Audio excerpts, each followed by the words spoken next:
Hi everyone, welcome to another episode of A Talk of the Clones. I'm one of your hosts, Angel Galusi. And I'm Julie Rodriguez. And I am Jamie Davenport. And together we are Captain No, I'm kidding. So, we got ourselves a nice little double header for today. We're going to be discussing both episode 4 and episode 5 of The Bad Batch. Episode 4 being titled Cornered, and episode 5, Rampage. And we definitely got ourselves a nice, pretty solid some thoughts on these two episodes. I think definitely probably not the most main storyline advancing episodes so far we've had. It's been more of an adventure of the week sort of scenario, but there's a lot of great details in these episodes that they do somewhat push the overall narrative, or rather inform it in ways that we think are pretty interesting. I actually really liked episode 4. The first time I watched it, I was like, I don't know. I think we're at like 3 watch-throughs now. And I really liked how they're incorporating, I guess, more real-life elements in terms of, hey, we got to get some credits. How do we get some credits? You don't really, I guess, see that a lot in the Star Wars universe. It's kind of like how in episode 8, it was introduced the concept of fuel, and then we saw it again in the Solo movie. I think the last time they had like a credits problem was episode 1, right? It's been a minute since we've had to. When they're trying to buy Anakin. Exactly.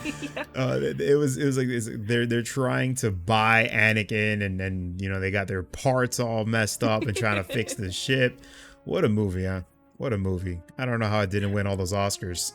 It blows my mind how the Republic didn't have enough money to free Anakin's mother, but somehow, like a few years later, has enough money to conduct this war with the Separatists. But that's just me.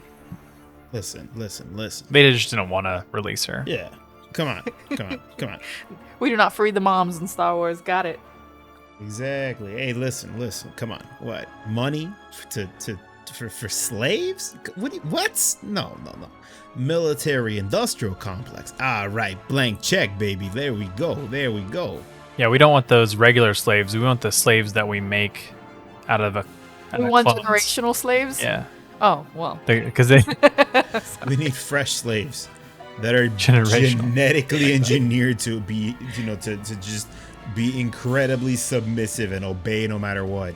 which still blows my mind on the Bad Batch. The whole thing of them not wanting to use clones anymore because it's more cost effective to hire like regular soldiers and stuff still blows my mind. I still can't get past that. Like, how is it more cost effective to hire and house regular soldiers than it is to just have your soldiers made and housed all the time? I wouldn't be surprised if the Kaminoans are charging them a premium for the clones, but you have to... Training pretty much since birth for the clones is a thing, and then genetic modifications, I think, because you need also the DNA donor to be alive and present to be able to get good samples to create good clones. If not, they come all fucked up, apparently. So every 10 years, you'd have to find a new donor. Mm-hmm. And then you have to start from scratch. So it's probably more of an involved process than we think it is. Gotcha. And also, it's like convince the public that the Imperials are the good guys and then kill them off. So I think another interesting... They can't fight back if they're dead. No, of course not. I think another potential angle, I don't think they're gonna touch on this at all, but this is kind of just like, sitting in the moment and thinking about it, waxing philosophical. I think that to a degree, another good argument for the Empire wanting to recruit people instead of, just make people. It gets the rest of the galaxy that's subjugated more complicit in the system of control being put over them. Because it's not just this distant empire, it's also like, yeah, my son enlisted in the Empire. You got a problem with that, eh? He's fighting to make sure that you're all safe, eh? What you do? Get out of here. Get out of my bar. You know what I'm saying? It's one of those scenarios, right? So now it's like, no, those are our boys out there. It's a little different. And yeah, these rebels are terrorists. You can't trust these rebels. You know what I'm saying? I don't know why the space. If they got a space Boston, they got a space Jersey. All right, I want space Jersey. I mean, they've got a space Australia, so they clearly do. That was confirmed in like our episode. New Zealand. New Zealand. Oh man, they got one too. If we got a space New Zealand, then we got a space Boston. We got a space Jersey and a space Australia. And the space Australia is where they get all the monsters from. I mean, we also got space Mexico somewhere. Oh, that's true. That's true. And it's not a new planet. It's been in this fight for a long time. So it makes a lot of sense. I want to visit these planets now. I want to see more of them. But space Australia, that's got to be the most dangerous planet ever. If it lives up to the Australian heritage, no, forget about it. We must never go there. Absolutely not. So, speaking of planets, we went into a very interesting planet in episode 4, Cornered. We went to the planet Pandora.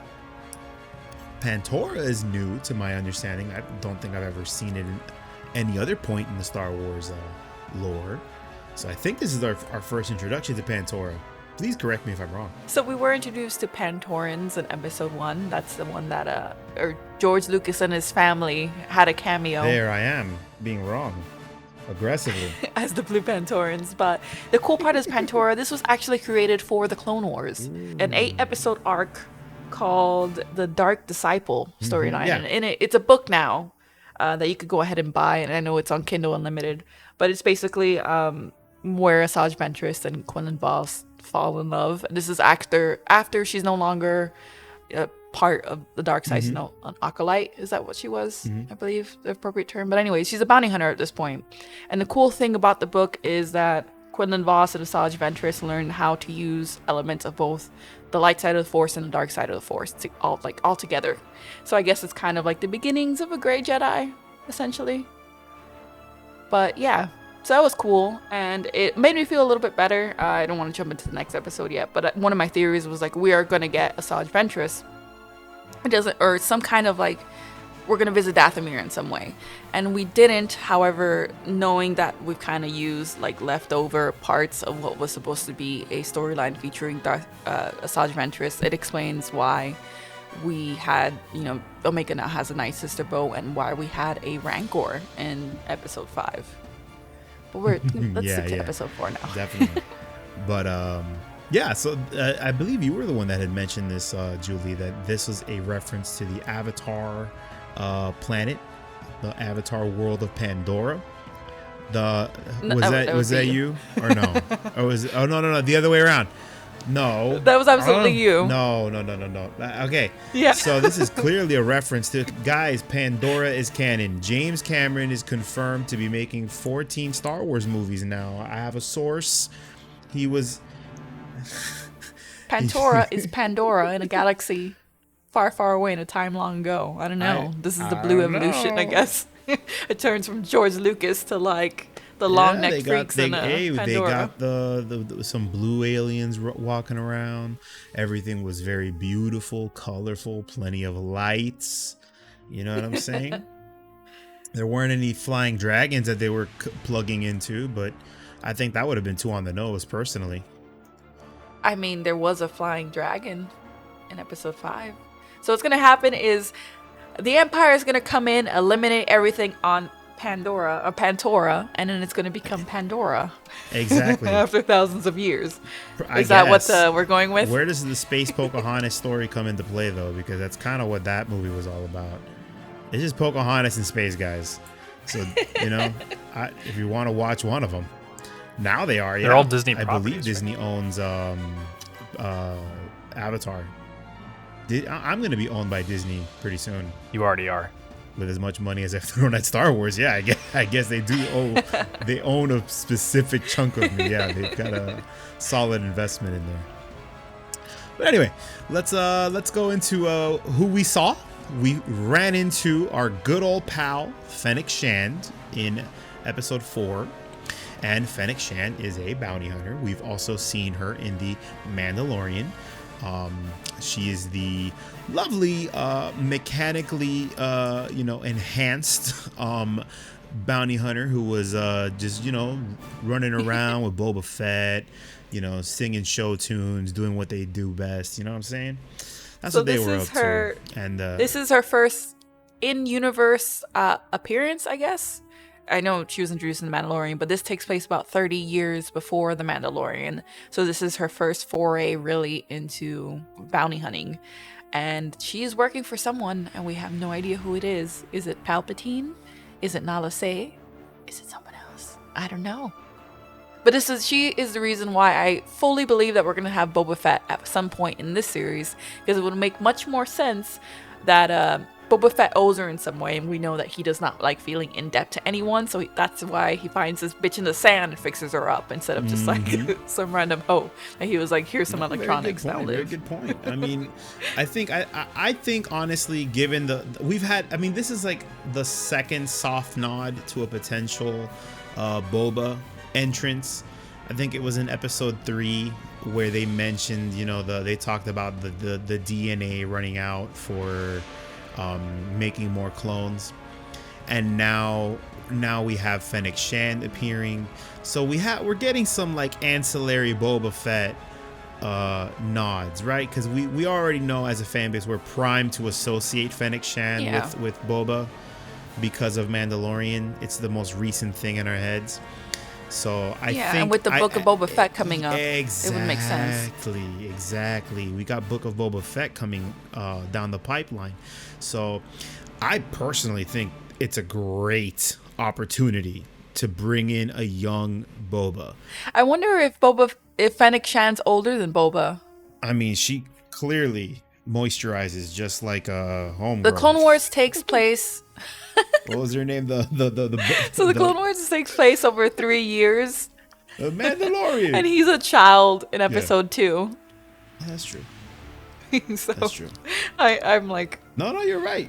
Estoy perdida ahora. Well, yeah.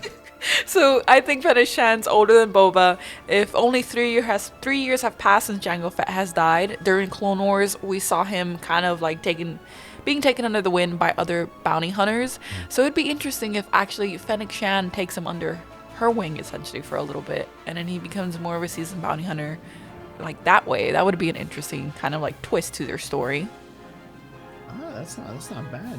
That's not bad. I could see that happening. Yeah, even though it's a little weird because Tamora Morrison is like clearly looks a lot older. I don't know, because she's also like 53 years old and hasn't fucking cracked since she's like 20. That's what I'm saying. So there's some crazy shit going on in the Star Wars universe about how people actually age.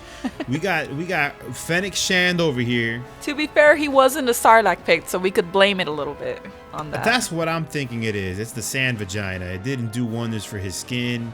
There was probably a lot of acid involved. And then he got, then he kind of just put on a couple pounds, you know what I'm saying? The Sarlacc's pH levels are a little off. That's what it was. But Fennec Shand, on the other hand, she clearly has been on the same regiment that the Mandalorian. I always forget her name. I don't know the heiress. You know what I'm talking about. Come on. Oh my goodness, bro. The Mandalorian. What are we doing here? What do I have you here for? Bo-Katan. Bo-Katan. There you go. Bo-Katan. The broke baton. Same moisturizer, I guess. Broke baton. That one. She's broke baton. They got the same moisturizing routine. They have to. They probably know the Kardashians' doctor or something because they are looking incredible. Warfare has done nothing to that Star Wars skin. Kardashians. Would they be Twi'leks? Yeah, if I was behind that, I would do it that way. I would probably say that yeah, definitely. I would make if we're gonna canonize Kardashians into the Star Wars universe, I would make them Twi'leks. I think that's the way to go. Absolutely. And whatever moisturizing facial reconstruction routines they got going on, Fennec Shand, clearly. And Broke Baton, they 100% do that because they look incredible. Warfare has done nothing to that skin. Those ladies are looking on point. Boba looks like he's been evading taxes for 30 years. and he's tired of it. He's just tired. You know what I'm saying? He's got that look to him. But yeah, man, it's wild. It's wild. I'm just really hoping we do get ourselves some good Boba Fett action, because always love to see some Boba. I gotta say, I absolutely love Fennec Shan's character development, because we didn't. Yeah, she was there in The Mandalorian, but we didn't get a lot of her, if that makes any sense. She was kind of more like a side character. So it's interesting to see, like, she generally seems to care for Omega to some extent. Like, she doesn't rough her up or kind of like manhandle her all that much comparatively to, you know, how Boba Fett would have handled it, or Bosk, or like IG-88, or like the other Mandalorians. Yeah, for sure. So to see her like give Omega some food when she's hungry, and even when she drops Omega on that moving kind of like garbage truck thing, whatever the hell it was, she was like, tuck and roll, kid. Yeah. So she's trying not to like harm her. It could be that you're not supposed to harm her per the bounty. True. But she also goes back and pays short little non-intimidated homie. So she's definitely a people person. Fennec Shan, a bounty hunter of the people. Quality service guaranteed. She's not gonna rough up the parcel. She's also new to the scene, so maybe she hasn't been ruined. Hey, there we go. She's well, you know, she has some abdominal problems. She got a nice ass shit for being new, man. She did. Who the hell was paying her? I want to know. Hey, maybe she's just well connected. You know what I'm saying? Maybe that's what it is, or she jacked it from someone. Maybe it's the Emperor. Ooh, maybe it's the Emperor. I mean, I wouldn't be surprised if it was.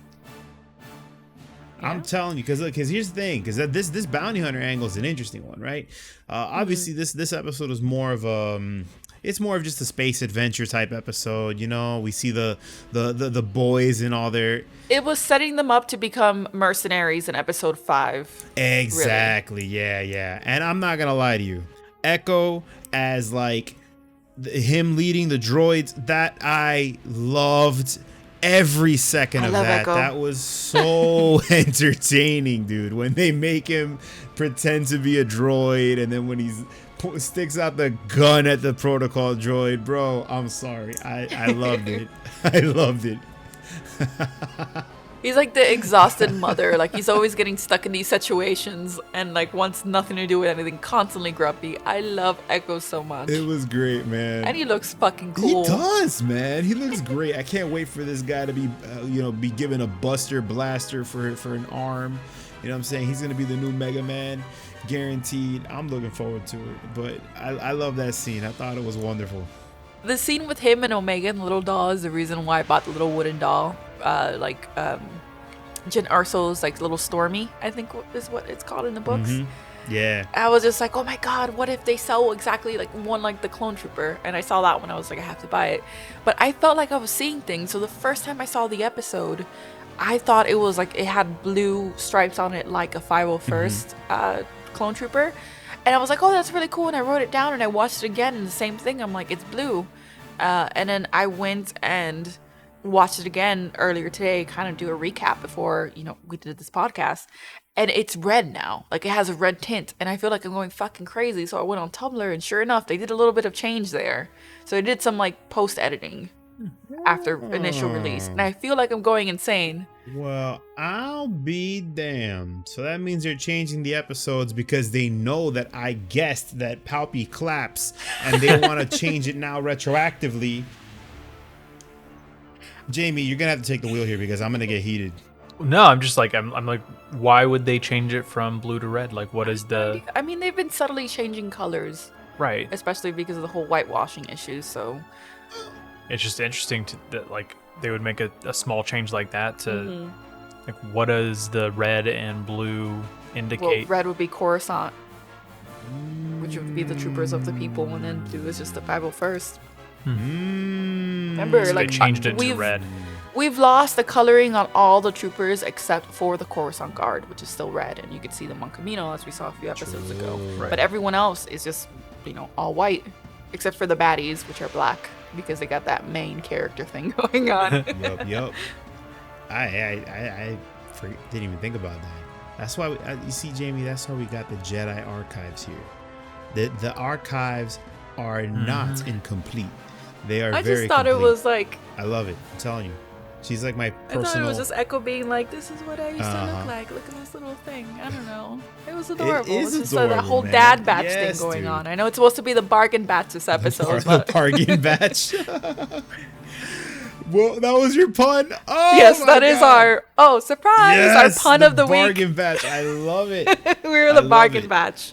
And it works even better since we're doing 2 episodes at once. I figured, no, you know, it's- like getting it us is a bargain. I don't know. absolutely- I it's love that wonderful. scene so much. Wonderful. Oh, it was great. It was great.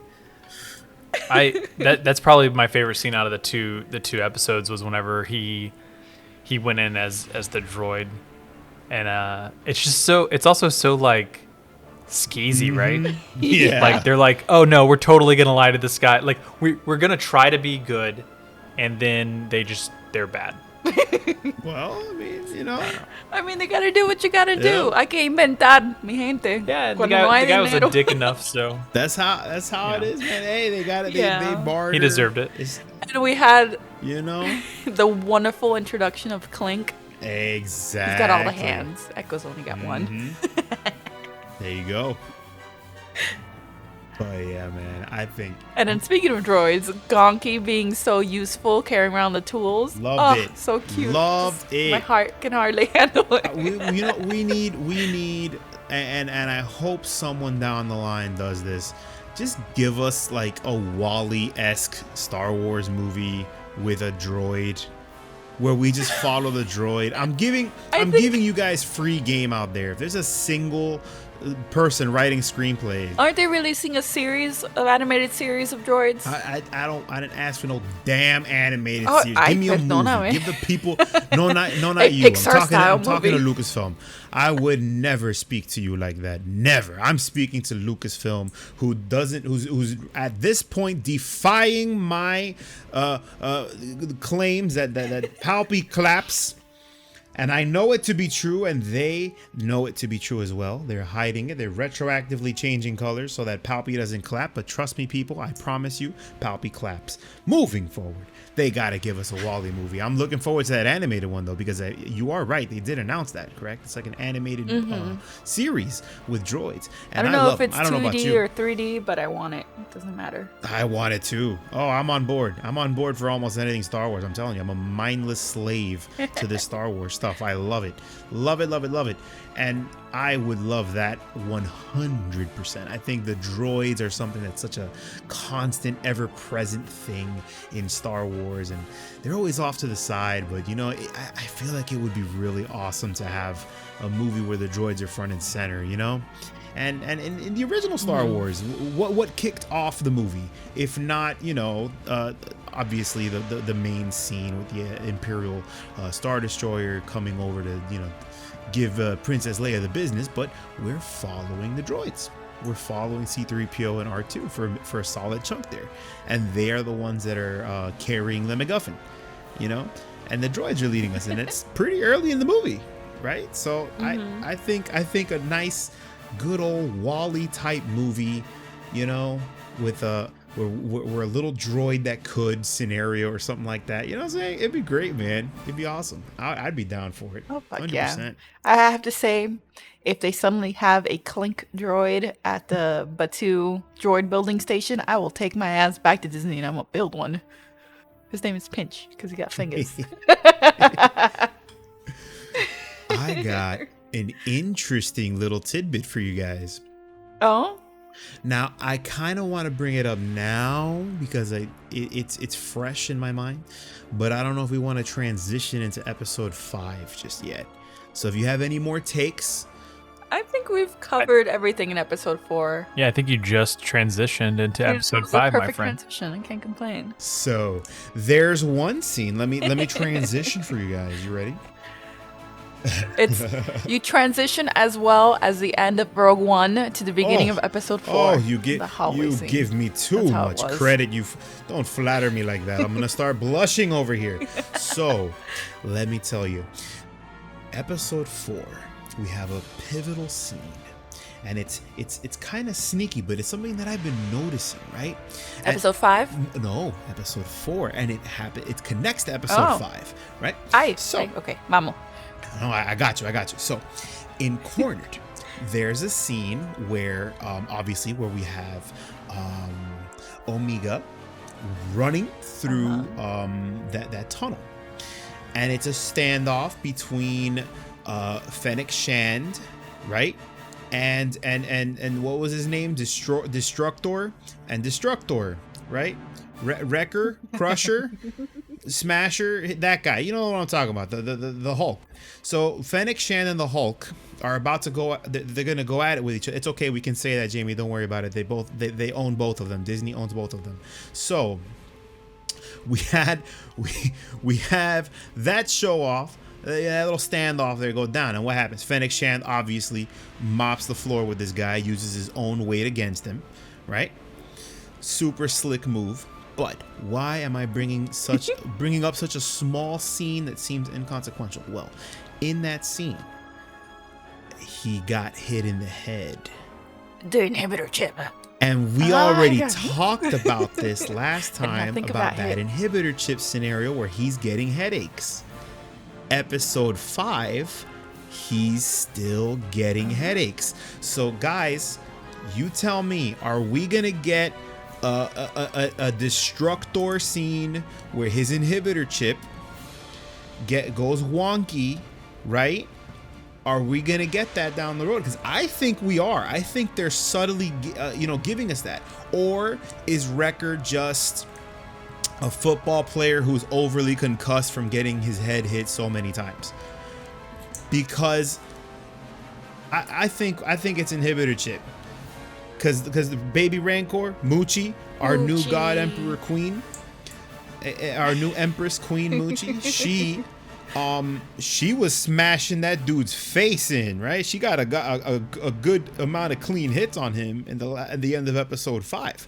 So he could just be a concussed football player, you know what I'm saying? Mm-hmm. But I think they're giving us that inhibitor chip twist. I think they're gonna go down that road. I think that these guys aren't fully safe yet. That the fact that they're the Bad Batch and all that, they're clean right now with the inhibitor chips, and their chips haven't gone off and they're not functioning properly. But I think them not digging into their heads and trying to take those chips out is a mistake, because who's to say that those chips won't activate down the road?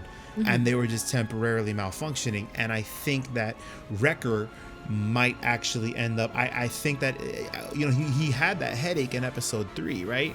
And you can kind of brush it off like, well, they did just get into a crash or whatever.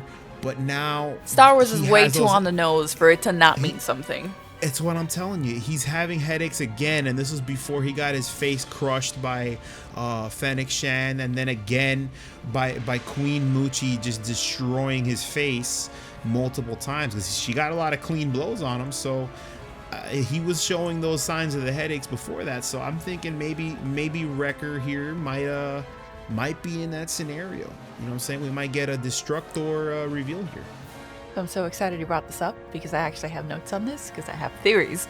So it wouldn't. Hell yeah! It wouldn't make. Let's go. It wouldn't make sense for the inhibitor chip to go off unless there was a Jedi or some Force-sensitive person on board to make it worthwhile. Because the big thing is Order 66, which is kill all the Jedi. Yes! So we are going to Braca. Maybe we are somehow getting Cal Kestis. I don't think so, because he lays low for the most part. However, we do have the battalion that Jero Patal had. There's some there's some scenes with them that we haven't seen, that we've only seen in the trailer, but we have yet to see in the series. So I don't know if Omega is Force sensitive, but she might have some Force precognition, is what I'm thinking now.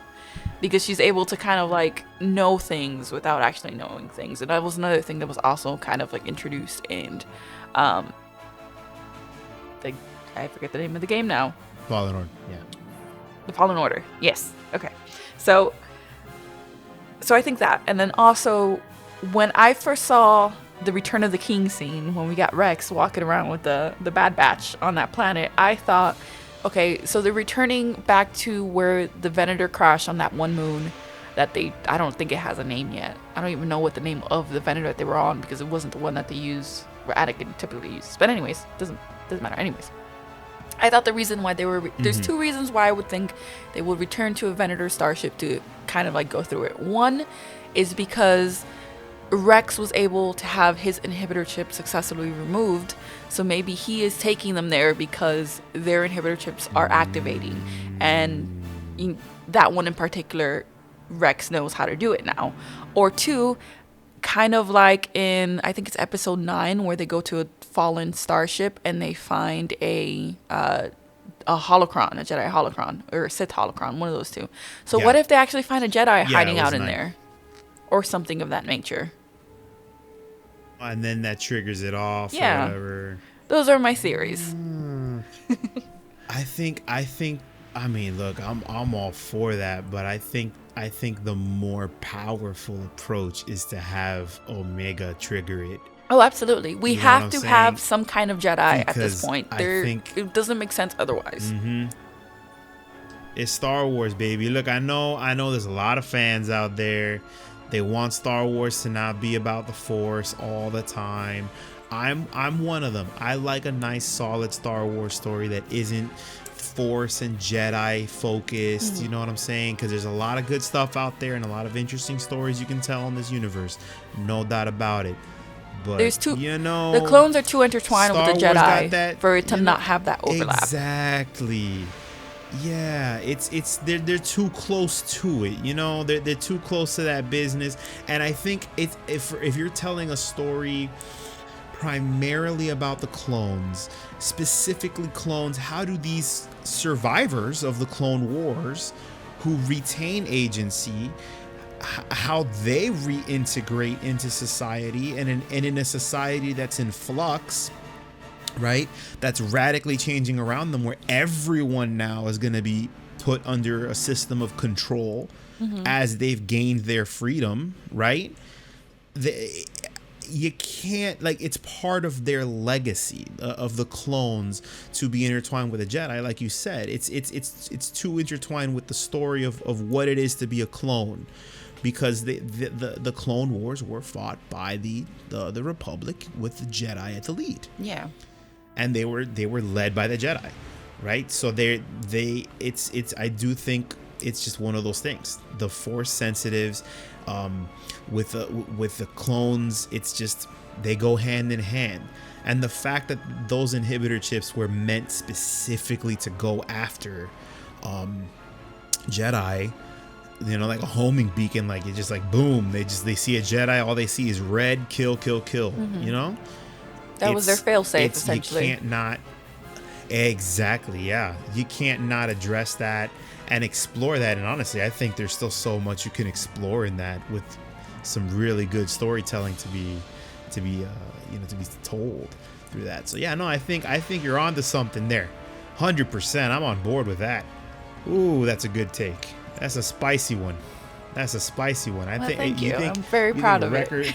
Oh, girl, I'm telling you, I think Wrecker, he's just gonna be like, oh, Mega die, and then it's just gonna be horrible. Yeah, absolutely. They're gonna stop him, obviously. They're not gonna kill our little girl. No. But he's gonna try to go for it. Of course, which sucks because the relationship that they're building is heartbreaking. Like it's so it's so wholesome. Ah, yeah. Oh, Uncle it's so Wrecker, sweet. you're the best. It's so sweet.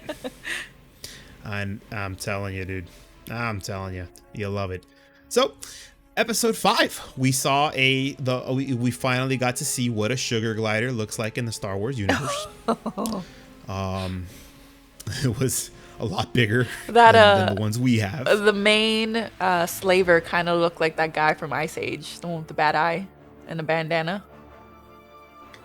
Oh, dude, yeah, wow, jeez. I thought he also kind of looked like the forgetting the guy's name now. Not the Emperor, but the guy who's the guy in Game of Thrones.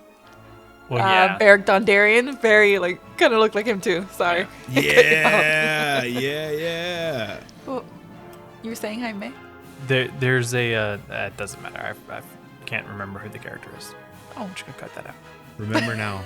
Pressure. No, what's the guy? The guy who's buying the clones.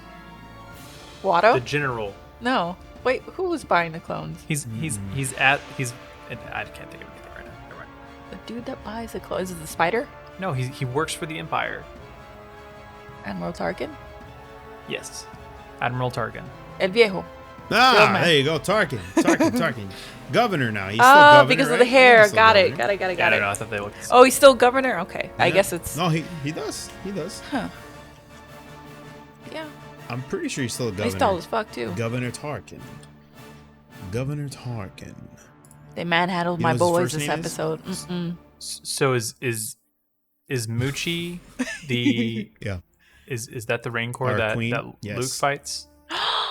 No. Isn't it? Poor Yeah. Moochie. And that No. and probably and that You killed disgusting me. vile Skywalker filth killed my queen who I bent the knee to. Oh, no. Think about it. So Think about it. personally, I'm thinking about I think it. I don't like it. It's a I lot of think- heartache.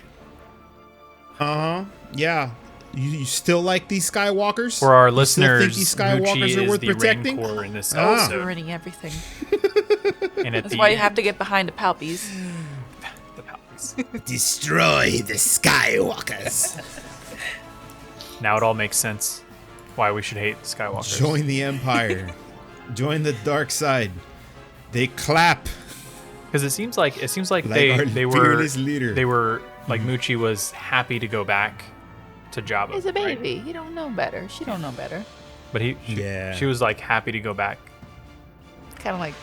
like their pet almost. Not Are really. we happy we got to see Bib Fortuna? Ugh. Well, I mean, yeah, because no, they... it is.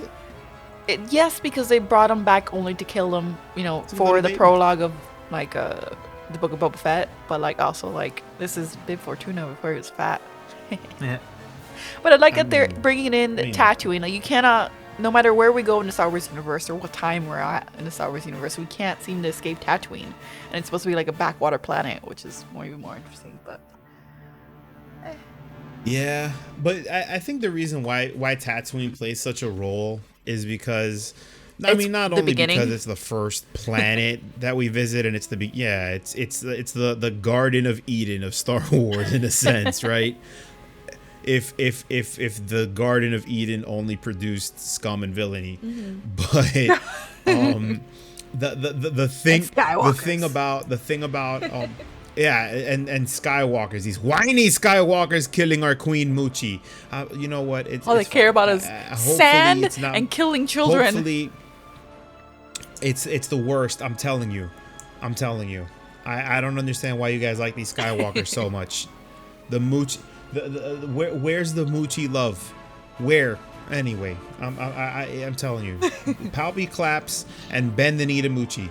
So, like I was saying, I think you're right. We can't escape Tatooine. It is the beginning, but also I think it's because we do have probably the most prolific gangster in the Star Wars universe, Jabba. at least during this period, where we have Jabba there, and he's like the boss dog, right? He's like running so much of the underworld, and it's just like when you have a system of control like the Empire in place, your lawless outer I guess markets, right, are going to thrive, because the more you try to clamp down on people, the more some people are gonna rebel, obviously, but economically you're gonna have a lot of gangs, right?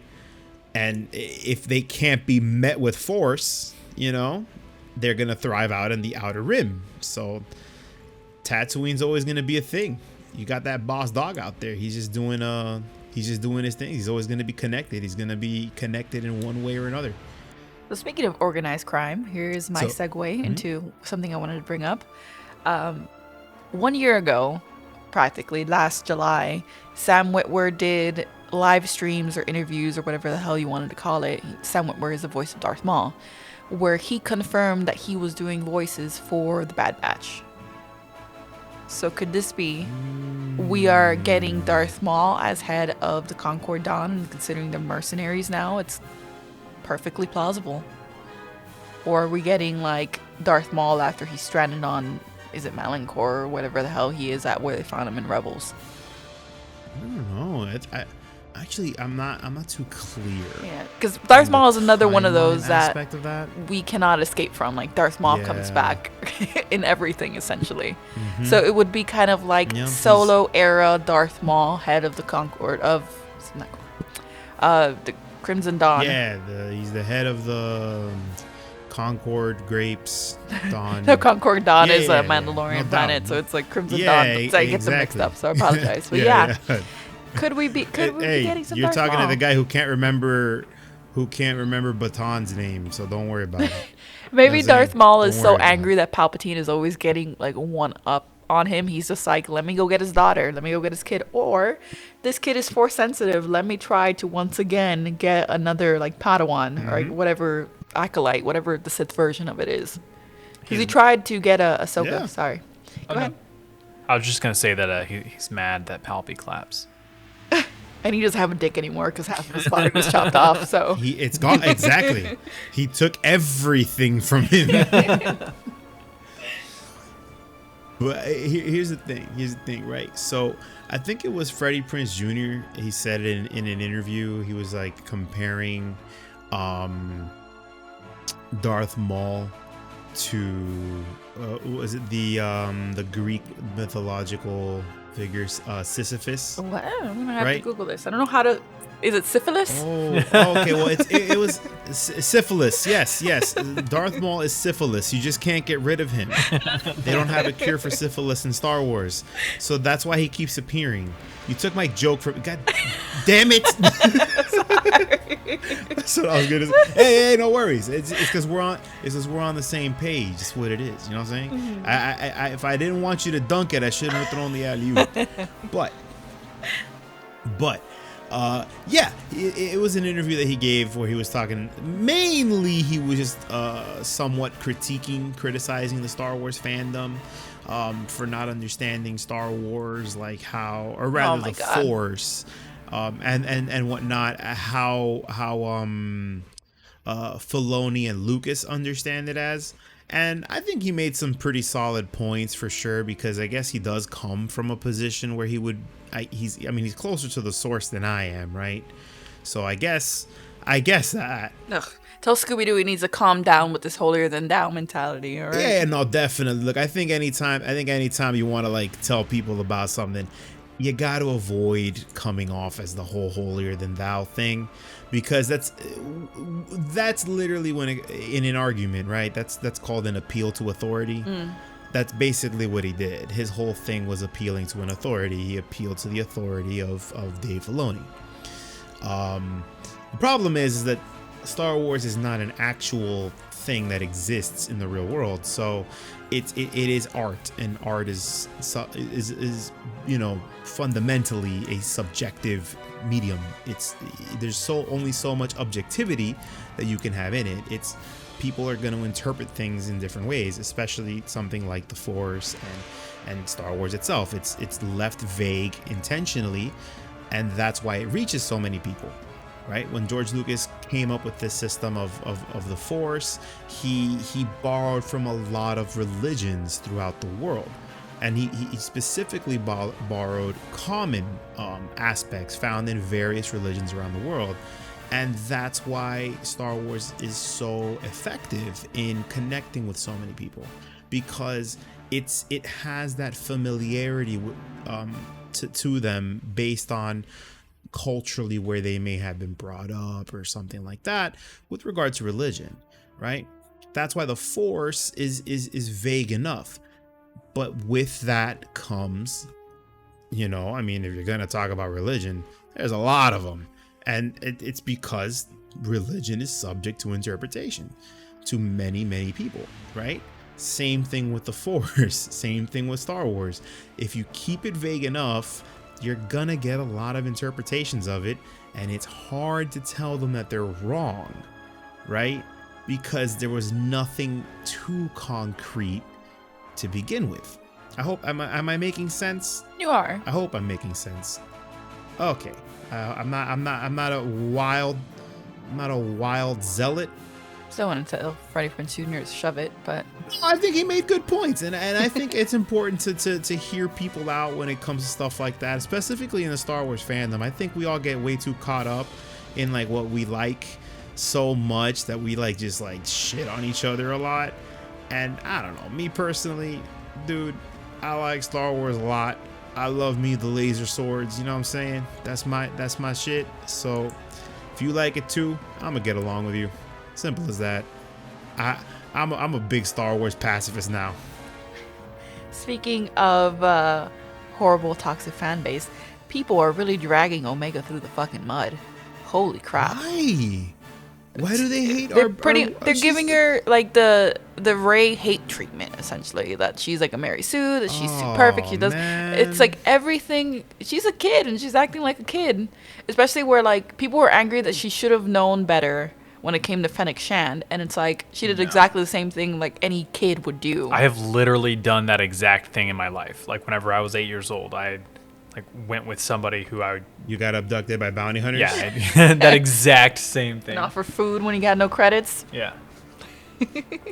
Damn, brother, Texas must have been rough. Just a bunch of outlaws there. It's probably another hive of scum ability. Damn, man. I'm jealous. Jamie got the real authentic experience. I'm out here pampered in a swamp. I mean, we'd be in Dagobah, if anything. Man. And all the Tatooine. all the viejos are crazy Yodas. Oh yeah. Oh man, I never even thought about. Yeah, dude, I never even thought about that, dude. Dagobah, Florida is Dagobah, but with a lot more mosquitoes and a lot less Yoda. We don't have any Yodas down here. Nobody's with the wisdom of 900 years. No one. Not even that. What about that old man in a Speedo that rides bike on Calle Ocho? There's plenty of wisdom there. Everyone in Florida is the version of Yoda that's smacking R2 with a stick. That's the version of Yoda that we have down here in Florida. Not the wise old sage. So Yoda is Florida R2 man with confirmed. A stick Yoda. Yoda is Florida man confirmed. Yoda is Star Wars Florida man. Dagobah is space Florida.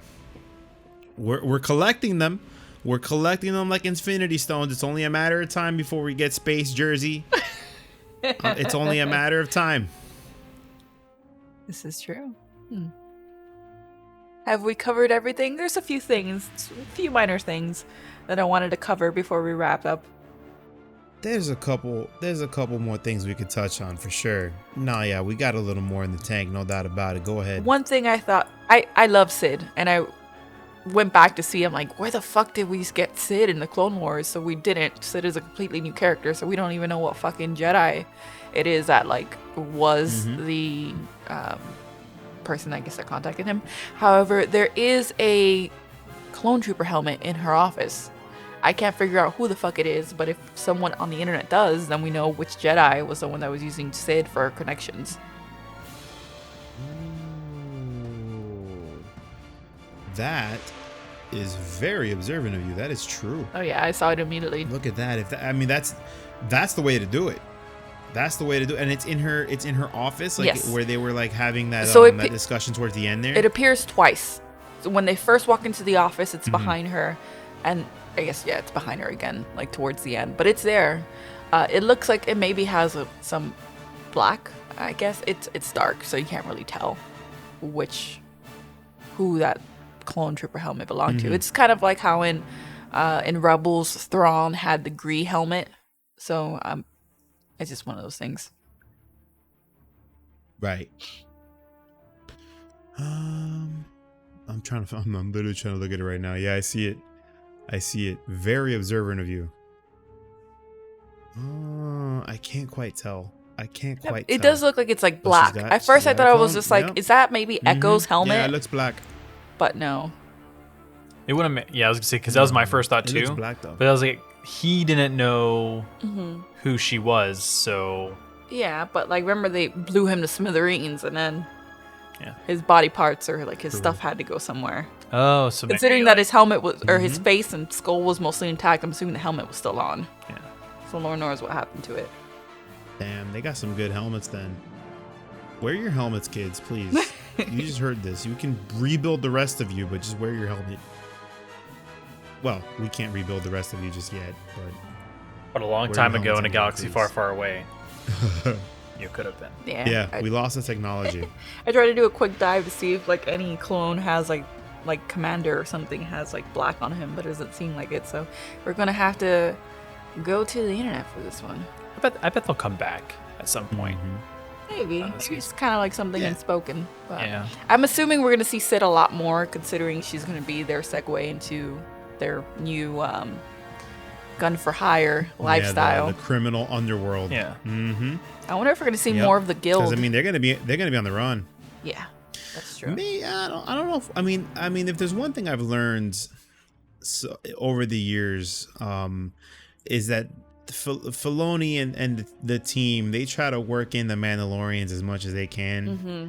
So maybe they might get worked in. We might see the guild, be worked in and get some Mandalorian action. I mean, we could always see a Mando pop up, but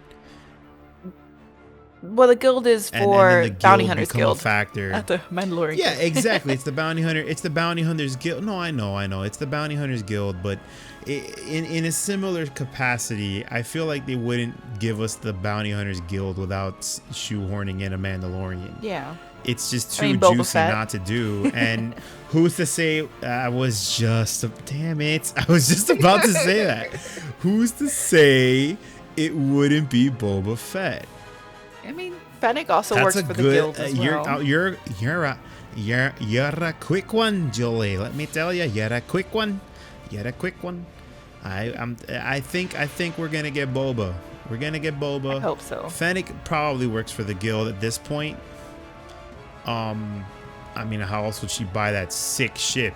You know, looks too clean, looks too new. She's got to be working with someone. I wonder, it's Tarkin, Palpy, Rampage. Maybe she's working for Maul. That would be really cool. Another thing. Oh my god. Anyways, there is a character model of that dude, that same guy that plays the Vision, that he's in Star Wars. What is his character name? He's head of the Crimson Paul Dawn. Bettany. Yes, Paul Bettany's character before. Paul Bettany, yeah. They have a fantastic 3D model of Paul Bettany's character. It would not make sense to not bring it back, because they've been bringing back a lot of leftover models from Clone Wars. So why would they not?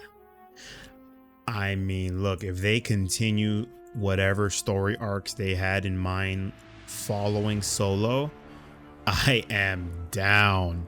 I feel like a lot of people didn't like Solo, but those same people didn't see Solo, because that movie was fire. It gave us a lot of great underworld stuff. We could have gotten some more Maul's action, you know what I'm saying? So if they choose not to go the movie route with it, I understand. The movie did not perform well, but I am For reasons unknown. down to revisit some of those storylines, baby. Ooh, yeah. Who would have thought? You know, who would have thought that releasing a movie between Avengers: Infinity War and Deadpool 2 may in some capacity hurt your performance in the box office? I forgot. It's almost like, you know, like that. it was released within weeks of it. Within weeks, it was sandwiched between the two. It also wasn't promoted very well I think they either. just gave up on it. They threw it because away. They were getting a lot of bad press. Yeah, they were getting a lot of bad promo after The Last Jedi. You had The Last Jedi meltdown. Yes. And then just 6 months later, you know what I'm saying? That just 6 months later, you had Solo come out. And that one had like a rocky development cycle behind it. So I figured a lot of fans were like, nah, dude, it's too soon for Star Wars, and they kind of probably just opted out from it. Ugh. I mean, I love me some Star Wars. It's hard for me, even when I don't like it, I still love it. I'm telling you, I'm an unreliable individual when it comes to Star Wars. I'll give you my honest take, right? I'll tell you if it's bad. I'll tell you if it's good. It makes me so sad. Even when it's bad, it's like pizza. I still love it. You know, it's just I love me some Star Wars, but yeah, no, I think so. I can't believe Disney threw away the opportunity of more Emilia Clarke in Star Wars, a live action Darth Maul again, which is like Well, the fucking coolest version. Yeah. And then fucking Donald Glover's Lando. What? Like, why the fuck not? I mean, look, dude, there's a lot. Why not? Because they legitimately lost money on that movie. Ugh. It's the only flop in Star Wars history. It's the only movie they released that netted less money than it cost to make, which is, horrible. Mm-hmm. And at the end of the day, it is a production. It's a company that's putting this thing together, and if they're not making money, then it's just not, they're not going to pursue that route anymore. So the fans who pretty much boycotted the film, So stupid. they shot spoke with their themselves in the wallets. foot. You know what I'm saying? I think the Star Wars fandom did in fact shoot itself in the foot, because I really wish that they had given Solo a chance, because that was a great movie, phenomenal visuals, phenomenal character designs. Enfys Nest was sick. It was like we got some of that underworld goodness. I mean, A lot of EU stuff it was too looking that good, was just but coming up in hopefully- casual conversations. Yeah. Just throwing it out there. I'm telling you, it was a geek fest of a movie. It was a great time. Hopefully they get to explore some of that with Bad Batch. It looks like they're going to be dipping their toes into that underworld goodness. I know they're not gonna be able to resist doing that with the Cassian Andor series once that finally comes out. Yeah. Hey, sir, you already know. Oh god, I can't wait. It's been filming for forever. And it's crazy. Oh, I've been eating everything up that's been coming up, because they're, unlike it being locked down in the studio, like they're filming places on set, or on whatever the fuck you call it. So a lot of the time, there was one story of a dude went hiking and all of a sudden he was in a Cassian Andor set, and he took some photos of it because they just left it there without any security and stuff. So, and in contrast, you get like the Book of Boba Fett, which the only thing we know is that the hair people are gone. That's it. So we know they've stopped shooting. But I can't wait. It looks like it's gonna be some like tropical beach setting. There's postcards. There's shore troopers. There's Diego Luna. It's like, what more? Yo, I want me some shore troopers, baby. Bring them back. Oh yes, it's like we got a little bit of it in The back. Mandalorian, but like, hell yeah, this is the perfect hell opportunity. yeah. I think moving forward now, I think Disney's definitely gonna lean into what a lot of the fans responded very well to. Since they've been doing the Star Wars stuff. Sequel trilogy was really divisive. There were a lot of hiccups along the way. But we got a lot of great stuff that came from it as well. One of those things is actually kind of related to something that you brought up a little earlier. I think it's a stretch, but I'm not entirely convinced that it's not connected. Let me stop being vague. We got Grogu, we got Rey, we know that they heal. They got the Force healing. Right? Homegirl, what's her name? Omega. We know that she was Namaste's medical assistant. So what if she did Force healing? Is that what you're trying to get at? What if her thing is Force healing, and then that triggers the now football concussed Super Bowl 57 wrecker to just start, going wild when he sees her do some Force healing? Maybe. Maybe poor Hunter gets injured and she's like, no, my Bad Batch dad, my dad. Exactly. No, Snake Plissken. Snake! No! And she just runs up to him. Hideo Kojima makes a cameo in the episode. And then she's just like healing him. And then just like Wrecker's just like, Hulk smash! And then he just goes at her. Hunter breaks another arm because he's got to stop the Hulk. You know what I'm saying? I can see that going down that way. All I can say is I'm ready. These are my spicy predictions moving forward, man. I'm thinking that can happen, and I'm not convinced that the inhibitor chips are out of play with these guys. I think that it could still be a big factor moving forward. Oh yeah. Because it's just too juicy not to explore that, right? Having like any of these guys at any point lose themselves and it's not their fault, right? That's so crazy, you know? Yeah, I feel like Echo's the only one that probably doesn't have it anymore at this point, considering the holes they drilled in his fucking and I head. think once that happens, exactly, yeah. I think once that happens, they're gonna drill the holes and they're gonna be like, no, these things got to go, and they're gonna lobotomize themselves and they'll be chilling, and you know. But I think you know what was his name? Cross Eyes. I think Cross Eyes is gonna definitely.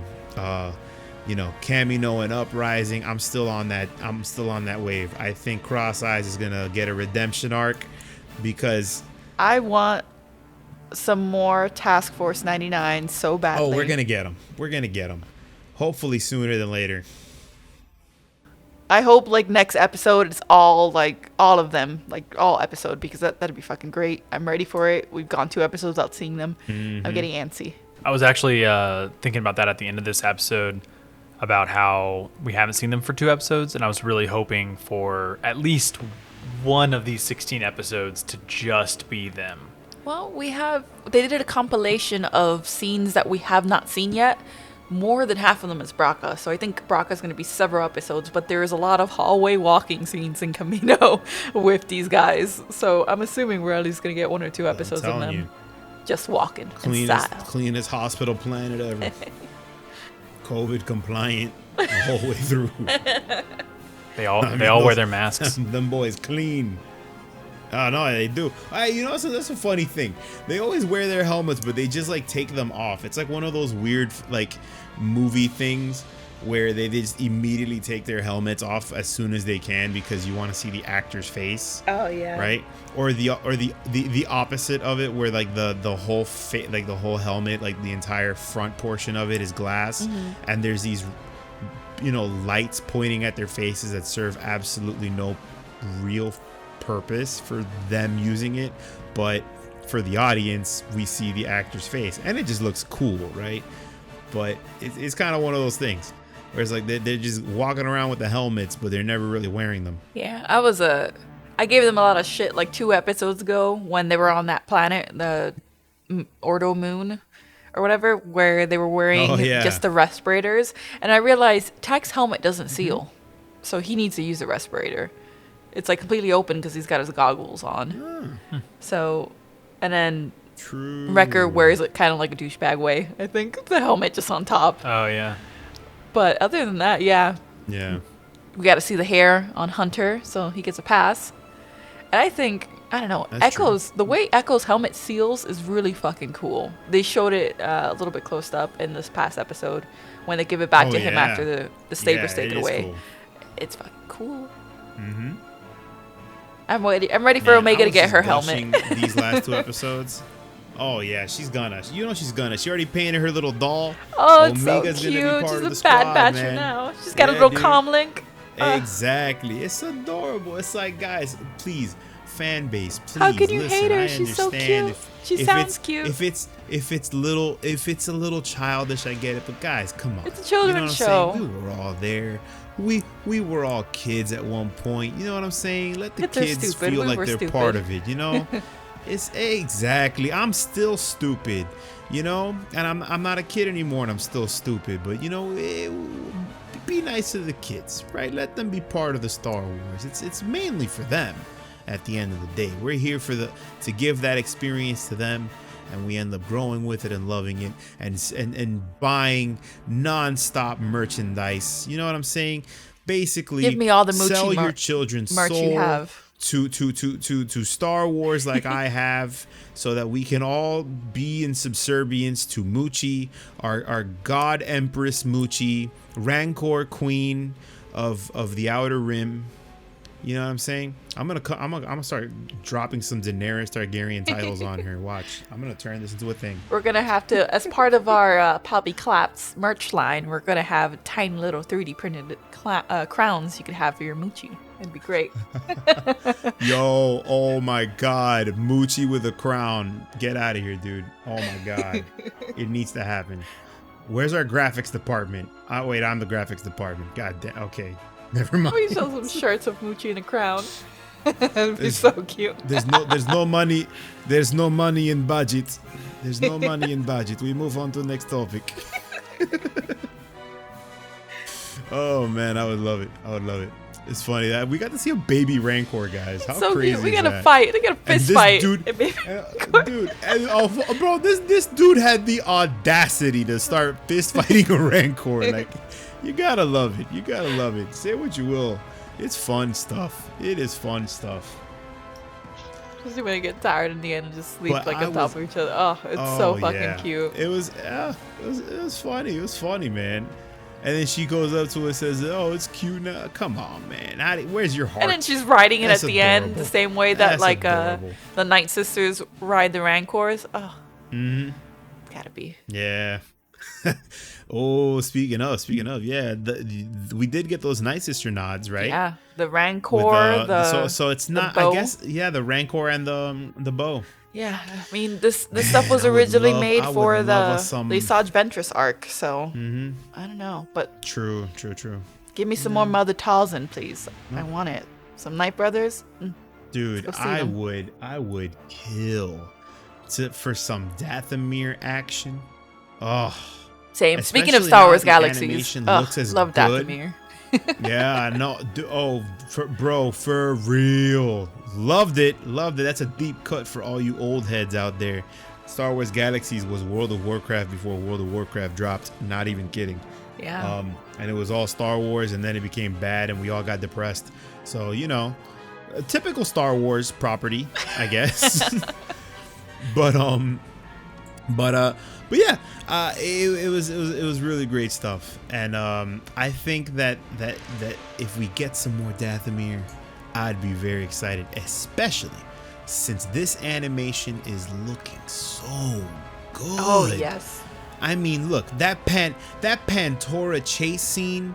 Yeah, it's another chase scene in Star Wars. Well, I get it, but it was pretty as hell to look at. Yeah, I mean, the city was gorgeous, and this planet with the desert. I mean, I'm telling you, some of these scenes with these ships touching down, they look like they're just ships. They don't even look like they're animated when they're in motion.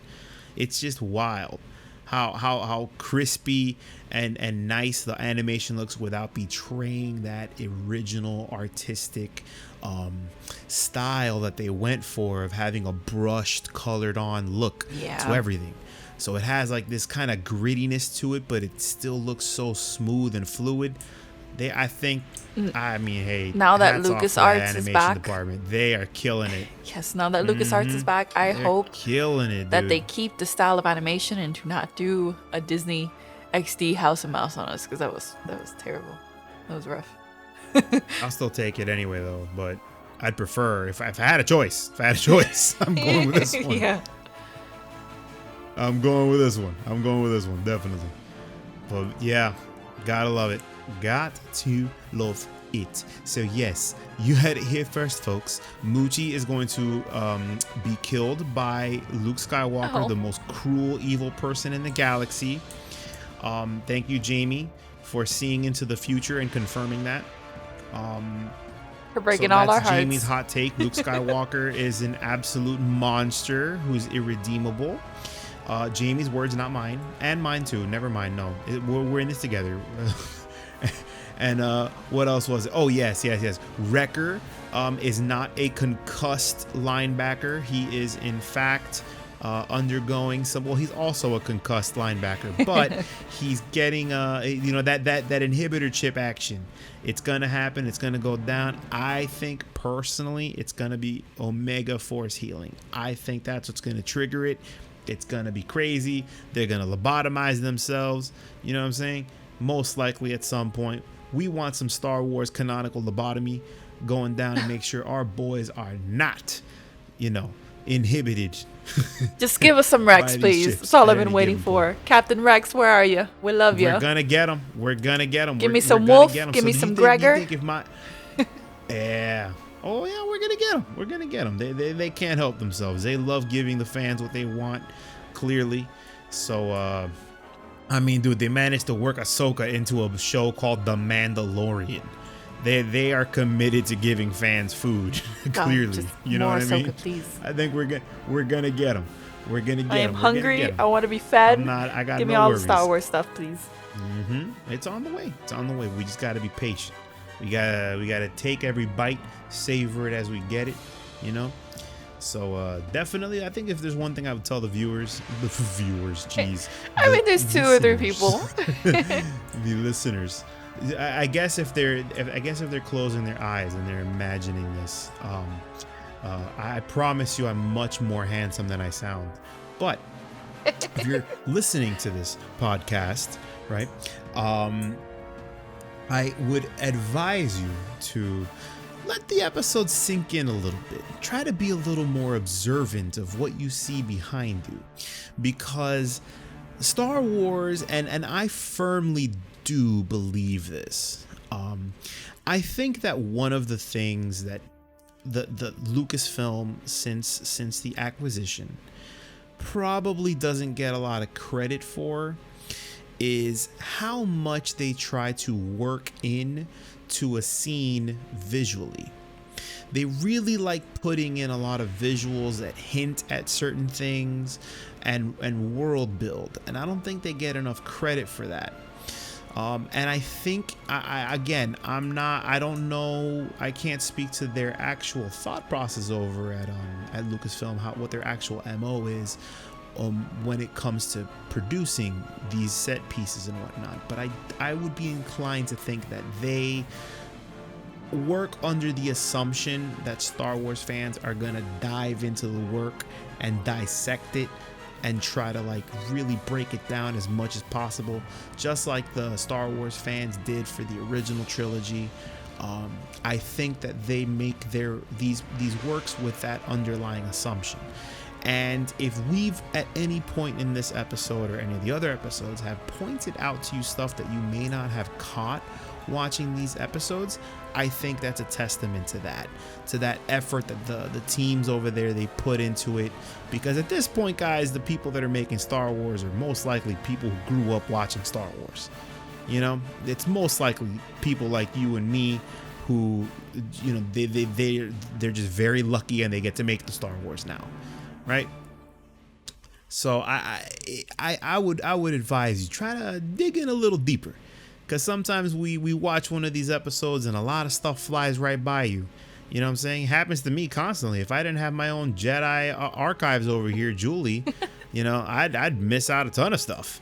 But, you know, and there's a lot in there, guys. So trust me, it's worth giving it that extra second little look. You never know what you're going to find. All right. Well, thank you for tuning in, and shout out to Nick and Enrique, the only 2 people I know listen to this. We're thinking of you. Oh my goodness, we're shouting out some people. Ooh, I got a shout out list. I got some stand-up quality people that I know have been listening to this podcast. God bless your hearts.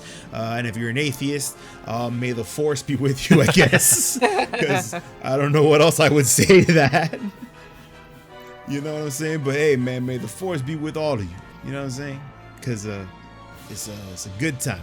Love me some Star Wars. Always incredibly grateful that we have wonderful people listening to this podcast. It's a beautiful thing. Thank you so much for the support, guys. It really does mean a lot to us. Because, you know, otherwise we would just be screaming this podcast into the void. And we would probably do it anyway if it was the void that we were speaking to. But it's nice to know that the void is populated with at least a handful of you fine people. You know what I'm saying? So thank you. Thank you very much. Hashtag Pappy Claps. I was about to say that. Alfie collapse. Claps. She stole it from you. You're syphilis now. The Greek guy who's always rolling the thing up the hill. You've become syphilis, like Darth Maul.